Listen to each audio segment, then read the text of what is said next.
Welcome back to the North Star Takes podcast. I'm Bailey Policki. He's Jacob Liberta, and we are going to do our final mock draft of the year as it's officially the week of the draft. And we're just going to get you set here with one final mock draft. We're just going to make every single pick in the first round, up to the Vikings pick and including the Vikings pick, just to kind of see how we really think it's going to shake out here. I mean, we probably won't do any trades unless it seems like there's a really obvious trade to happen here. There's been rumors swirling all week that a lot of these teams in the top 10 are looking to trade down, get some value. But you'd think if everybody's trying to trade down and other teams know that, then they're not going to be wanting to trade up necessarily either. So, let's get started here, Liberta. What do you say? Yeah, let's go. All right. So, on the clock here with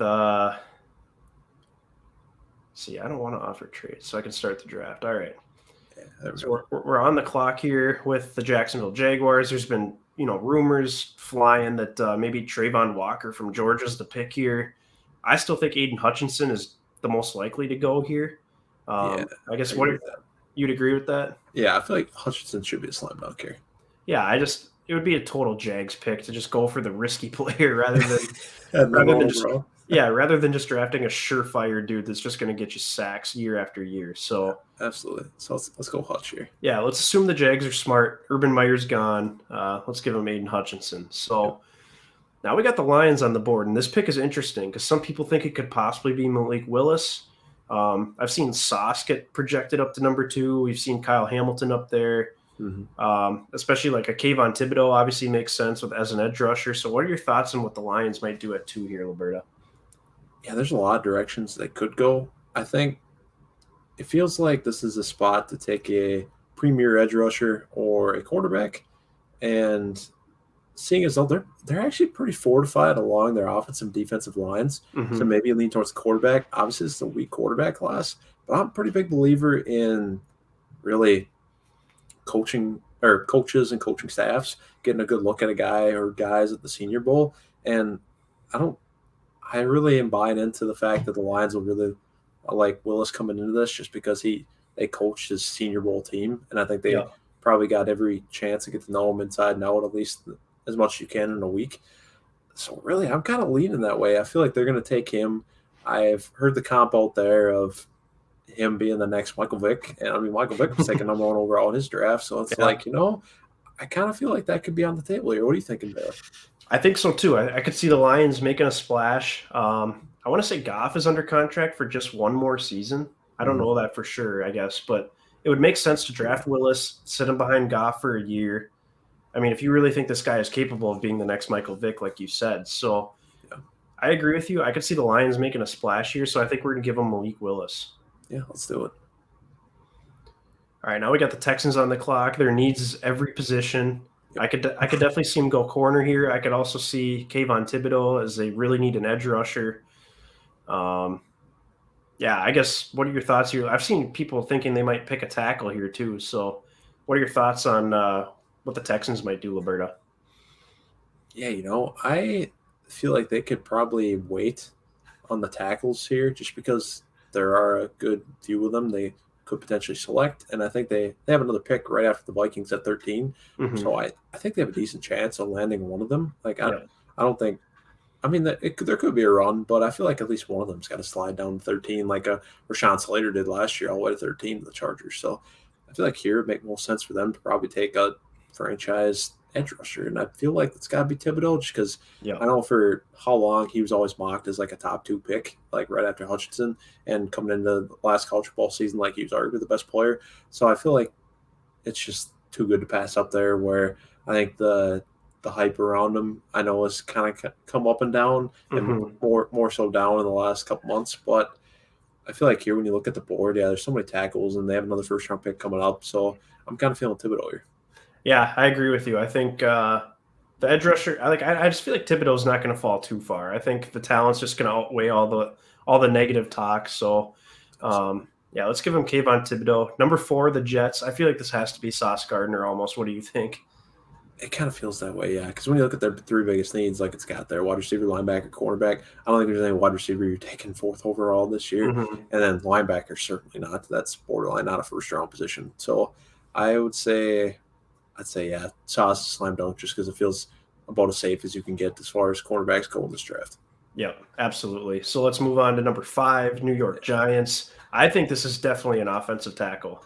I think so too. They have their pick of the litter here. They can take whichever one they prefer just because the Panthers are actually kind of a threat to take an offensive tackle. So Yeah. I don't see if this feels right. I mean, you could take your pick here. Charles Cross, that's coming from the Mike Leach system where obviously he had a lot of pass blocking reps because they like to run the air raid there, and he's phenomenal at that. And then Ike Ekwonu, he's a bit more nasty. He's going to be phenomenal for your run game, but it just kind of depends what direction really that Brian Dable wants to roll in. So then Evan Neal feels like the more complete player. I know it was just, what was that, 6 weeks ago? I can't remember how long ago that was exactly, but I remember there's rumors of him going number 1 overall to the Jaguars right before free agency started. So I think he's obviously got the hype. So can't go wrong here. I'd probably say they lean towards probably Ike Ekwonu, just because they got Andrew Thomas already playing the left tackle, and Ekwonu, if he's going to be a strong run blocker, maybe he projects more as a right tackle. So I think that feels right here. What are you thinking? Yeah, I think Ike Ekwonu too. It seems over the last couple of weeks that he's been considered maybe the top tackle in the draft. Yeah. So I think it would make sense for him to be the first tackle off the board here. And like you mentioned, if he's going to end up playing right tackle, that's perfect for the Giants. So absolutely, I agree with you there. I think it's going to be Ike Ekwonu. Now we move on to the Panthers, and this gets interesting because they are in desperate need of a quarterback. Sam Darnold is horrible. Yep. Is Kenny Pickett a reach at 6 with Malik Willis already off the board? Like, they might do it anyways, but like you mentioned, they also need a tackle really badly. Yeah. So, I mean, what are you kind of thinking here? I feel like they pigeonholed themselves in taking a quarterback just because you can't possibly roll into another season with Sam Darnold, can you? But I wouldn't think so, honestly. When your job is seriously on the line, like if you don't win this year, Matt Rule is as good as gone. Like, no doubt about it. Everybody around the league believes that. So it's like, is a tackle going to move the needle enough for you? I feel like you need a day one starter that's going to be at least as good as Darnold, hopefully better. That's a lot to expect on a rookie quarterback. So, man, I don't know. Pickett feels like the most ready day one guy, but he's not special by any means. But it's like Rule's just trying to live to see another day. So. And they don't have another pick until – do you want to look at the trades just for the sake of looking at their future draft picks? So 137. So what would that be? 4th round, 5th round? 137. That sounds like 4th round. So you don't have a day 2 pick. That's a disaster. So it's like – that's a great point. So it's like they can't afford to wait on a quarterback because they don't have the picks in the 2nd round to take one. Otherwise, that'd be perfect for them, but they don't. So because they traded their 2nd this year for Darnold last year. So – I think they have to. I think it's got to be Pickett. I don't know. What are you thinking? I think it does have to be Pickett, but I also think this is a prime trade down candidate too, just because any of the teams pick up a day 2 pick. Yeah, any of the teams behind you, do you really feel threatened that like this honestly could be a spot where maybe the Vikings jump up and go get Derek Stingley, like move up 6 picks, give them a 3rd rounder or something, or maybe even. Go ahead. Yeah, I didn't even consider that. Yeah, that's a good point. So I could definitely see that being the case, but just for the sake of this exercise, we'll just give him Kenny Pickett because that's probably the guy that they're going to be wanting, whether they pick him at 6 or whether they move down a handful of spots. They feel like their hand is forced, so yeah. Exactly. And the only team I would maybe be worried about in this group of maybe snagging Pickett would be Washington. I don't think Seattle or Atlanta would pick him. I think they would wait. So I say we give Kenny Pickett to the Panthers, and we'll move on to the Giants here. So Giants already picked a tackle. Stingley is on the board, although they don't really exactly need corner help. Kyle Hamilton's still on the board. I wouldn't rule out a wide receiver to the Giants just because, like, who really are their wide receivers? What do they got? Galladay. They're already trying to trade Kadarius Toney, and they have Darius Slayton, and I feel like Sterling Shepard. Yeah. I don't know. I feel like that might beef up the lines. I feel like that's one of the things you do trying to help your guy Daniel Jones or helping your pass rush get after the other team's quarterback. So yeah, I've seen a lot of mocks where they went offensive tackle and defensive end, and I feel like that sounds right. Like I could see a Trayvon Walker here potentially, but I don't know. What are your thoughts? Yeah, I was thinking Trayvon Walker as well, just because I think he's going to be a top 10 pick. A lot of people like the upside there. Yeah, and if Jacksonville's not taking him number 1, I definitely could see him going here to New York at 7. So I think that makes a lot of sense. Yeah, let's pull the trigger. And now we got an interesting one coming up with Atlanta because this could definitely be a situation where the first wide receiver comes off the board.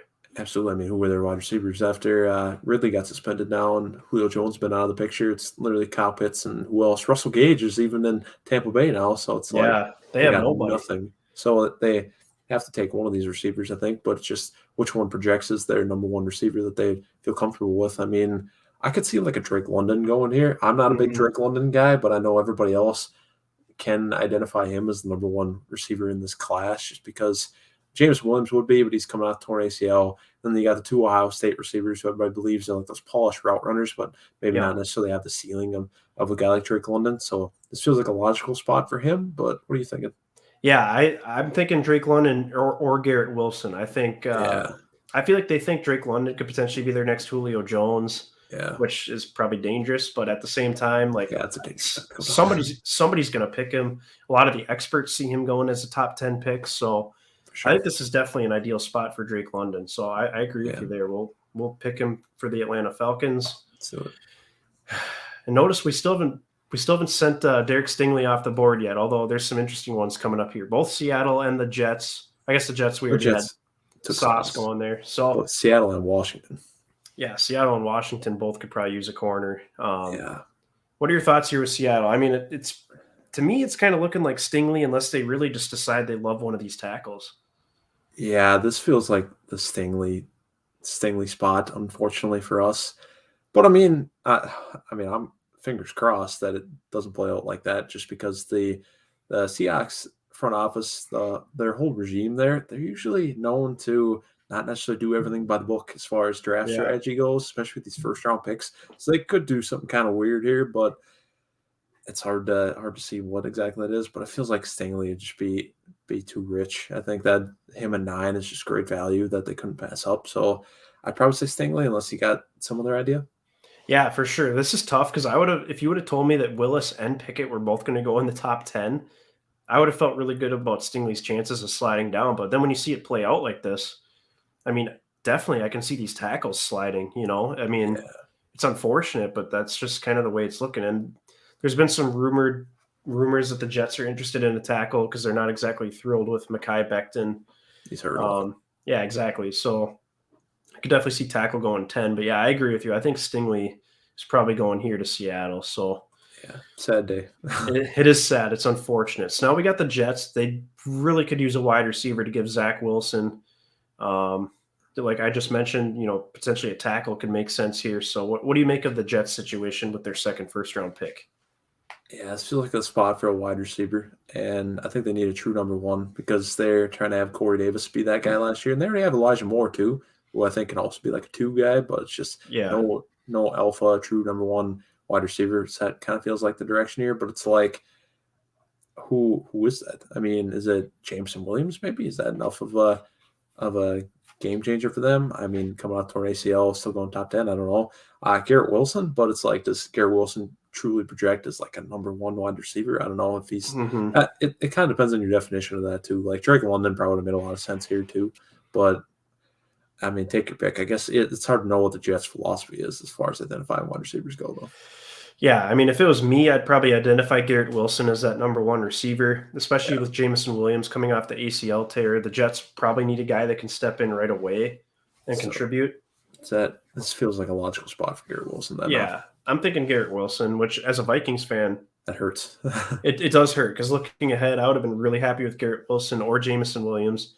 Williams is still on the board, and I'd say it's probably unlikely that Washington picks him. So let's pick Wilson for the Jets here. So now we got Washington on the board, number 11. There's still like two prominent tackles on the board. I'm not sure what Washington's tackle situation is, but they don't have it listed as a need here. But I just have a tough time seeing both Evan Neal and Charles Cross being available at the Vikings pick. Falling out of the top 10, yeah, that's kind of hard to imagine. So, yeah, what do they do here? I mean, is this a spot potentially? I know this maybe we're just reaching for quarterbacks here more so than teams really feel like, but is this a spot for a guy like maybe Desmond Ritter or something? Just Wow. as like an insurance policy for Carson Wentz? I don't know. That would be incredible. Yeah, I kind of forgot they have Carson Wentz now too, but Yeah, I could also see them picking a Kyle Hamilton, just that multi-trick pony on defense. For sure. Yeah, I don't know. I feel like Kyle Hamilton makes sense here, honestly. And you think so? I was going to say, too, I mean, if you're following trends, like Washington has taken defense in the first round for how many years in a row now? I mean, that Jamin Davis, Chase Young, go beyond that. They got, what was it, Deron Payne and Jonathan Allen and Yep. who's their other edge rusher there? I'm forgetting his name right now. It's not Burns. It's yeah, I don't know. Blanking on it, but yeah, you know what I'm talking about because they got Yeah. all those first rounders on the D line. So it's like on the one hand, that's basically what they do is take defensive players first round, but maybe they switch it up this year. But yeah, Kyle Hamilton falling out of the top 10 would be surprising and hard to pass up on. So what are you thinking? Yeah, I don't know. I wish I knew who their offensive tackles were because I feel like Evan Neal just does not make it this far. But I think you and I both just kind of leaned biased towards teams are going to be desperate for quarterbacks, and I feel like they obviously receivers are going to go. I mean, there's a reason a guy like Daniel Jones went 6th overall a couple years ago. Exactly. Like nobody's hyping up this quarterback class, but when it comes down to it, I mean, NFL teams that don't have quarterbacks are desperate. I know that's why they're trading multiple draft picks for Carson Wentz. Exactly. You could take a pick here, Bailey. I don't know. This one feels like the biggest fork in the road that we've had among these teams we've picked for. For sure, because I've seen tons of mocks with like Stingley going to Washington or Kyle Hamilton going to Washington. Yeah. I don't know about the tackle situation, but let's give him Kyle Hamilton, let's say. Texans are just going to be, licking their chops seeing these two tackles still on the board. Yeah, exactly. That's the way we kind of saw it falling when we took that we took Thibodeau there at 3. Exactly. So now we got pick 12. Unfortunately, the players that have fallen are the two tackles that a lot of people thought would go top 10. No Stingley falling. Kyle Hamilton got snagged the pick before us. So now we're sitting here, and I think this is a situation where, a lot of people think they might pick McDuffie. Karlaftis obviously makes a ton of sense, but man, I know you and I are both thinking about Jameson Williams or even potentially like a Chris Olave. Yeah, I love both of those, man. Feels like Trent McDuffie would be the pick here, but yeah, it depends if we're being realistic or I think we've tried to be so far, or if we're the ones making the pick. Or the armchair GMs, yeah.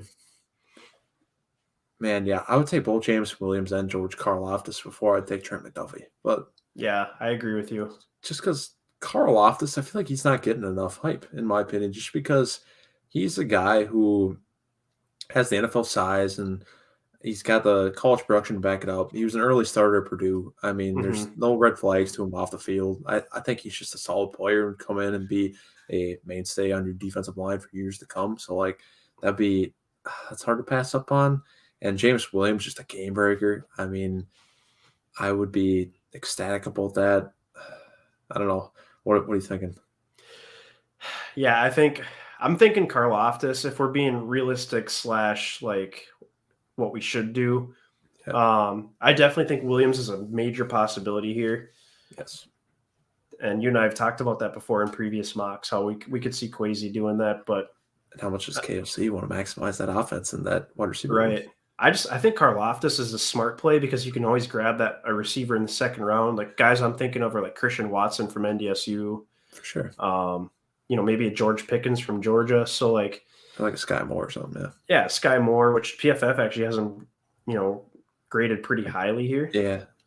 But look at Andrew slid a little bit down.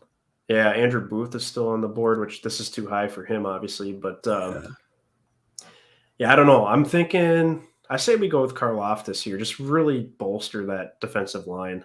Sure. Yeah, I like that a lot.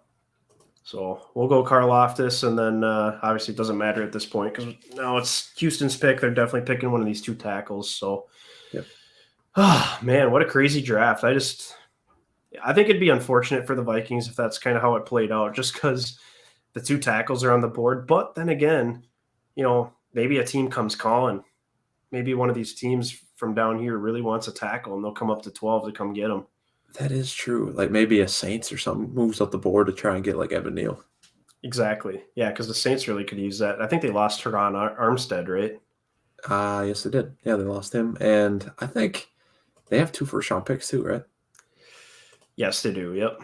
Okay, so yeah, I think that's a possibility. I think I don't know how much you'd pick up in a trade. I guess maybe add a third rounder, second rounder, or something. But I mean, anything would really work for me there. Just because, like you said, I don't love the idea of most of those guys there. At least, like in my opinion, I'd love to get Carl Loftus, or I'd like to get Carl Loftus. Love to get James Williams, but Yep. as far as like realistically speaking, I don't know if there's any great selections there that everybody can feel good about.